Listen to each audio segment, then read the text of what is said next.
If you're into custom designing, especially machine embroidery, you understand my need for a repositioning hoop because I desperately needed it for bigger designs that I can create on the back of sweatshirts, in front of sweatshirts, and denim jackets. So I'm going to be working with everything you see right here to custom design this t-shirt you're seeing here to get this. Okay, so work with me now as we unbox and demonstrate on how to use this. Don't go anywhere.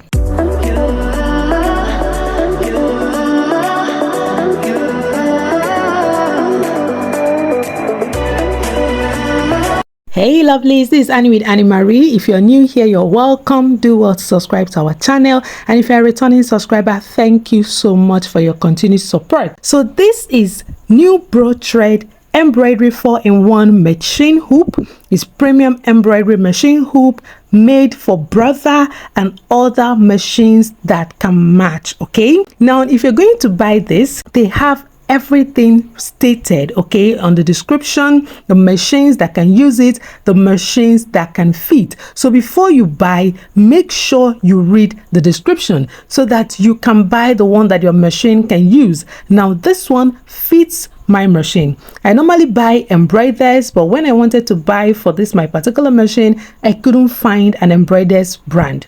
Okay, so I had to go for NewBrothread. I have been patronizing NewBrothread before, so I know their products are good. All right, so I wasn't really bothered. Anyways, if you're opening it now, you can see that it's well packaged. All right, and it comes with something that looks like a stabilizer. This is a stabilizer. Wow.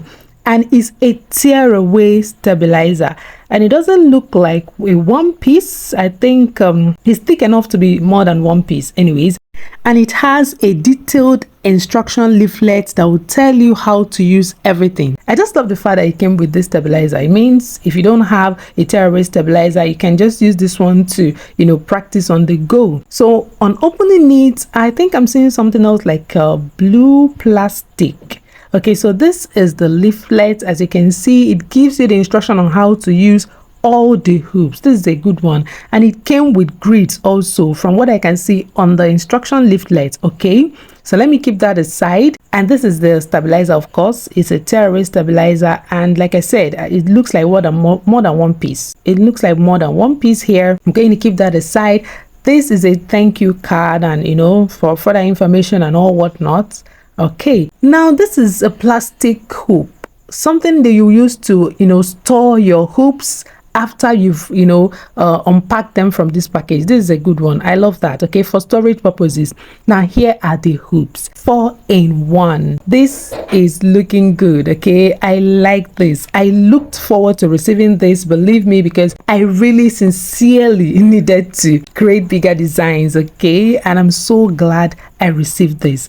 Now on opening it, okay, it's sealed with a plastic seal, so I'm going to remove it and show you everything one at a time. So let me just remove this. Okay, let me remove this. It's 4 here. I'm seeing the very small hoop that I enjoy using for cap embroidery. If I'm going to be doing logos and all that, I love using this very small hoop. It's very good for cap, unstructured caps actually. So this one is the 1 and 2.5 inch hoop. Okay, it's 25 millimeters by 60 millimeters. It's normally called SA442 by Brother. Okay, and this one is the 4 inches by 4 inches hoop, SA443, and it's 100 millimeters by 100 millimeters. Okay, this is very popular hoop. We have the 5x7 hoop, 130 millimeters by 180 millimeters, is SA444 444. That's what Brother machines call it. And then we have the 5x12, the one that made me get this package. Is 130 millimeters by 300 millimeters, SA445. This hoop is going to be a game changer for me because this is the reason I purchased this. Okay, it's going to help me to create longer designs, and it comes with many repositioning points. Okay, but it's actually 3. All right, so I'm really going to rock this. All right, now let's keep this aside. Let's just remove the hoops now and look at the grids. Okay, so it came with these grids. You know what grids are? They help us to, you know, align our design. It helps us with the placement of our embroidery design. So let me open the seal and see what's inside. But I know it's supposed to be 4 or more than 4. Let's just see. All right, because some brands, they normally give you 2 for each hoop, but sometimes it's 1 for each hoop. Okay, I'm seeing 2 right here. Okay, the green and the purple one. This is for the 5 by 12, and I'm seeing another one, and I think this should be for the 5 by 7 is 2. So each hoop comes with 2 grids. This is beautiful. I love this. Okay, so this is for the 5 by 7, and I'm going to pick out the one for the 4 by 4 inches, and I'm not seeing the second part of it. I'm just seeing one right here. So this is a factory issue. I mean, the company, probably when they were selling it, this was not included. Okay, so I only have one for the 4 by 4. NewBrothread, what's up? I mean, I'm just disappointed. Okay, so this is for the 1 inches by 2.5 inches, and it's complete. It's 2. So this is the only thing that wants to steal my joy, kill my joy here. Looking on the leaflet, you can see that each of them are supposed to come with 2 grids. So I'm missing one, but hey, I got what I needed. Okay, like I said, the main reason for buying this is my 5 by 12 hoop. So hey, my joy is not going to be dwindled.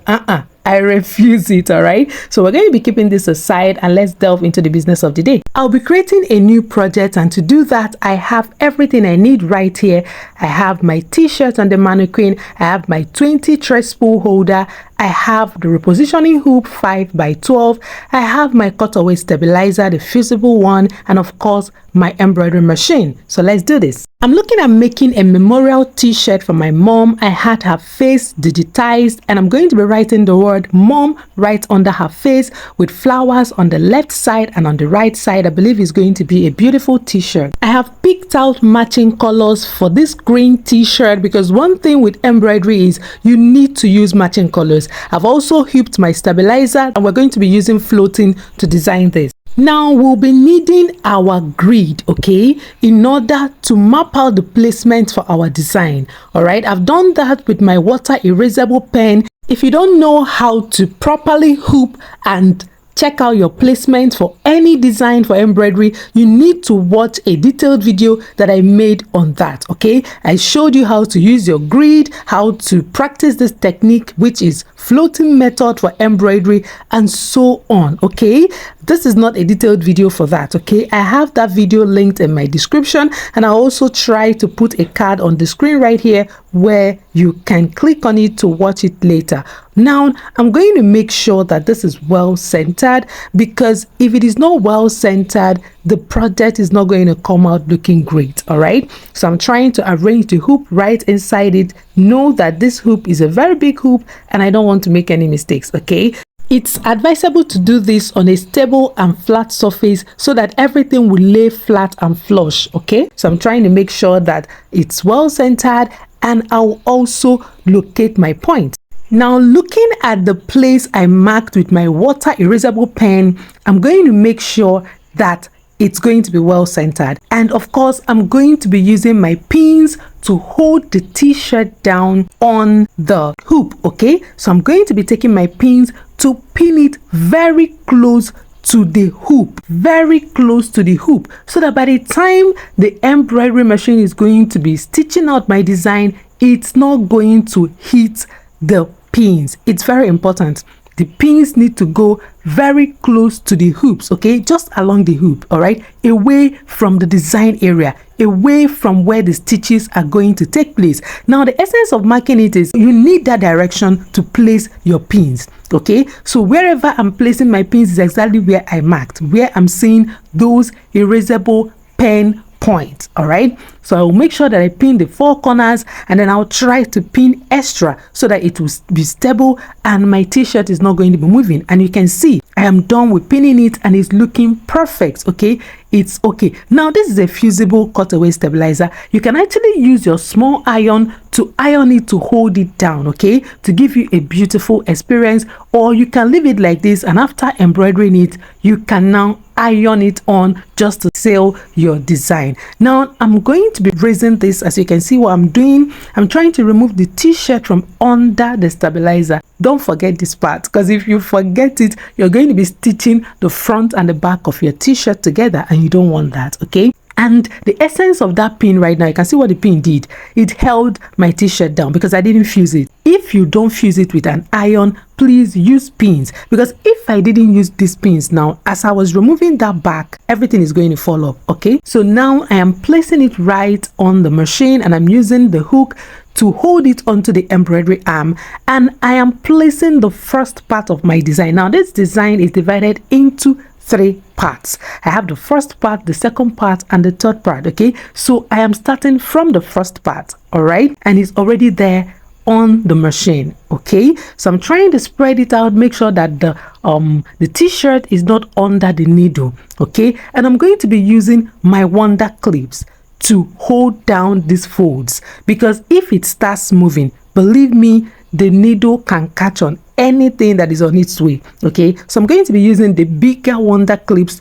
to hold down my folds away from the embroidery needle and the middle of the hoop. All right, and after doing that, we're ready to go. I've already threaded my machine with the first color that is supposed to come out. Now the first stitch is going to be the face, all right, and I did it with 2 colors. Okay, so the first color, it's is a light cream, light brown, is almost like a nude color. All right, that's the first stitch that is going to come on. So I'm going to try as much as possible to go slow, because if you're doing a densely stitched out design, you don't want to, you know, run so fast with it. You have to take it slow.